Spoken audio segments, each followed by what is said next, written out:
Hello friends, welcome to medicine for time. आज बात करते हैं ओफ्रामैक्स 1 ग्राम इंजेक्शन के बारे में। इसका क्या काम है, कैसे काम करता है और कितने का आता है, जानेंगे सभी के बारे में। चैनल पर पहली बार आए तो चैनल को सब्सक्राइब कर दे, साथ ही बेल आइकन को प्रेस कर दे। बात करते हैं ओफ्रामैक्स 1 ग्राम के बारे में। ये रैनबैक्सी कंपनी का आता है और ये 250 mg में भी आता है, 500 mg में भी आता है और ये 1 ग्राम में भी आता है और 1.5 ग्राम में भी मिल जाता है। इन सभी स्ट्रेंथ में ये अवेलेबल होता है। ये अभी मेरे पास 1 ग्राम इंजेक्शन है और इसकी कीमत की बात करें, ये 69 रुपये का आता है। समय के अनुसार कीमत थोड़ी बढ़ भी जाती है। बात करते हैं इसकी कंपोजिशन की, तो इसमें क्या होता है। इसमें होता है सेफ्टिएक्सोन, जो कि एक एंटीबायोटिक ड्रग है। इसका काम होता है बैक्टीरिया को ख़त्म करना। और इसी कंपोजिशन में आपको सेफ्टिएक्सोन में और भी दूसरे ब्रांड नेम देखने को मिल जाएंगे, जैसे कि मैक्सोन आता है मैकलोड कंपनी का, मोनोसेफ आता है एरिस्टो कंपनी का, जोन इंजेक्शन आता है अल्केम कंपनी का, और भी बहुत सी कंपनियों में इंजेक्शन मिल जाता है। काम सबका इनका एक ही होगा। बात करते हैं इसकी यूजेस की। मोस्टली जो देखा जाए, इस इंजेक्शन को सभी डॉक्टर यूज़ में लेते हैं, चाहे वो कोई बड़ा डॉक्टर हो या कोई छोटा डॉक्टर हो। ये इंजेक्शन सभी का पसंद होता है। जैसे कि ये एक एंटीबायोटिक इंजेक्शन है।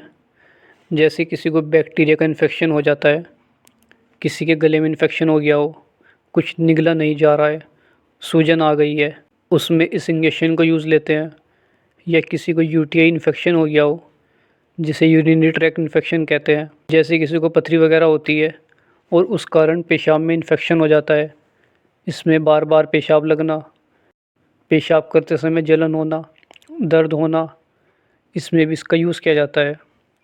या किसी को आरटीआई इन्फेक्शन हो गया हो, जिसे रिस्पिरेटरी ट्रैक्ट इन्फेक्शन कहते हैं, इसमें व्यक्ति को बार बार खांसी होती है, खांसी के साथ सांस फूलती है, ब्रोंकाइटिस में इन्फ्लेमेशन हो जाता है, निमोनिया हो जाता है, किसी को बलगम के साथ साथ खांसी होती है, तो उसमें भी ये बहुत अच्छा काम करता है। या किसी को कोई कान में इन्फेक्शन हो गया हो, उसमें दर्द और सूजन होती है, उसमें भी यूज़ लिया जाता है। या किसी को जाड़ में कोई इन्फेक्शन हो गया हो, पस हो गई हो, उसमें भी ये दिया जाता है। या किसी को कोई घाव वगैरह हो गया हो, चोट लग गई हो, उसमें बैक्टीरिया के इन्फेक्शन से बचाने के लिए और घाव को जल्दी ठीक करने में इस इंजेक्शन का यूज़ किया जाता है। या किसी को टाइफाइड बुखार आ गया हो, वो भी बैक्टीरिया के कारण ही आता है, तो उसमें भी डॉक्टर इसकी मदद से उसको ठीक करते हैं। या किसी महिला को वजाइनल इन्फेक्शन हो गया हो, उसमें भी इस इंजेक्शन का यूज़ किया जाता है। और भी कई तरह के बैक्टीरियल इन्फेक्शन में डॉक्टर अपनी प्रैक्टिस के अकॉर्डिंग इसे यूज़ में ले सकते हैं, जो कि बहुत ही अच्छा काम करता है। अब बात करते हैं ये कैसे काम करता है। ये ब्लड में मिक्स होने के बाद जहाँ पे बैक्टीरिया अपनी ग्रोथ कर रहा होता है, ये वहाँ जाकर उस बैक्टीरिया की सेल वॉल पर काम करता है। बैक्टीरिया की सेल वॉल को डिस्ट्रॉय करता है, नष्ट करता है, जिससे बैक्टीरिया अपनी जगह नहीं बना पाता। बात करते इसे कैसे देते हैं। ये इंजेक्शन आईवी और आईएम दोनों ही रूट से लगाया जाता है। आईवी अगर आप देते हैं तो इसको स्लो में दें, 2 से 3 मिनट में लगाएं। नहीं तो आप इसको 100 ml बोतल में डाइल्यूट करके भी लगा सकते हैं। आईवी जब आप लगाएं तो मरीज़ से पूछे कोई प्रॉब्लम तो नहीं हो रही, उल्टी वगैरह का मन तो नहीं है।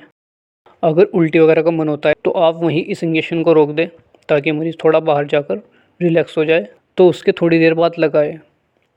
और अगर किसी को आईएम इंजेक्शन दे रहे हैं तो इसे सिर्फ कूल्हे पे लगाएं, डीप लगाएं, गहरा लगाएं, जिससे कोई प्रॉब्लम ना हो। हाथ पर आईएम इंजेक्शन ये बिल्कुल ना लगाएं। बात करते हैं इसकी डोज की। 1 ग्राम का जो इंजेक्शन होता है, इसको आप लगा रहे हो, उसकी उम्र 16 साल से ऊपर होनी चाहिए। उससे कम उम्र को 1 ग्राम नहीं लगाएं, क्योंकि डोज जो होगी वो 20 से 50 ग्राम पर केजी के हिसाब से होगी, जो मरीज़ की एज और वेट के हिसाब से लगाना होता है। ये वीडियो सिर्फ मेडिकल प्रैक्टिशनर के लिए, हॉस्पिटल क्लिनिक में जॉब करते हैं या कोई स्टूडेंट है, उनके लिए है। इसके अलावा कोई इसे खुद से नहीं लगाए, जिससे प्रॉब्लम का सामना करना पड़े। बात करते हैं इसकी कॉन्ट्राइंडिकेशन की।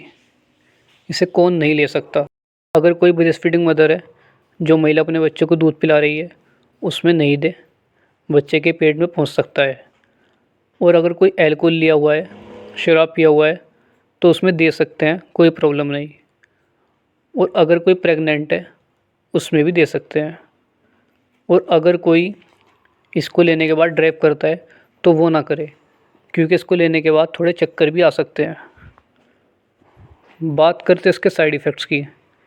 इसको लेने के बाद डायरिया की शिकायत हो सकती है, या रेशेज़, जिस जगह इंजेक्शन लगा रहे हैं वहाँ रेडनेस हो सकती है, या किसी को उल्टी हो सकती है, या चक्कर, ये कुछ साइड इफ़ेक्ट नज़र आ सकते हैं। तो अगर ऐसा कुछ दिखाई दे तो अपने डॉक्टर से बताएं। उम्मीद करता हूँ आपको ये वीडियो अच्छी लगी होगी। अच्छी लगी हो तो लाइक करें, चैनल को सब्सक्राइब करें। धन्यवाद।